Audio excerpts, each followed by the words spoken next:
এই পর্ন ইন্ডাস্ট্রির পিছনে না জানি কত বোনের চোখের পানি আছে।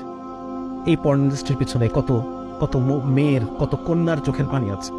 একবার নিজেকে চিন্তা করেন সেই জায়গায় একটাবার নিজেকে ভেবে দেখেন যে আজকে মানে সেই সেই মেয়েটার, আমার শায়েখ বলতেন যে যখনই কোনো নারীর প্রতি কোনো খারাপ মানে মনোভাব জাগ্রত হবে, তখন সেই জায়গায় নিজের মেয়েটার কথা চিন্তা করতে, নিজের বোনটার কথা চিন্তা করতে, যে এই মেয়েটাও তো কারো না কারো বোন। একটা খুব চমৎকার হাদিস আপনাদেরকে শোনাই আমি। সেটা হচ্ছে রাসূলুল্লাহ সাল্লাল্লাহু আলাইহি ওয়াসাল্লামের কাছে এক যুবক এসেছে। সেই যুবক এসে বলছে, ইয়া রাসূলুল্লাহ, আমার খুব জিনা করতে ইচ্ছা করে, খুব জিনা করতে ইচ্ছা করে। তো রাসূল সাল্লাল্লাহু আলাইহি ওয়াসাল্লাম তাকে দূর দূর করে তাড়িয়ে দিতে পারতেন।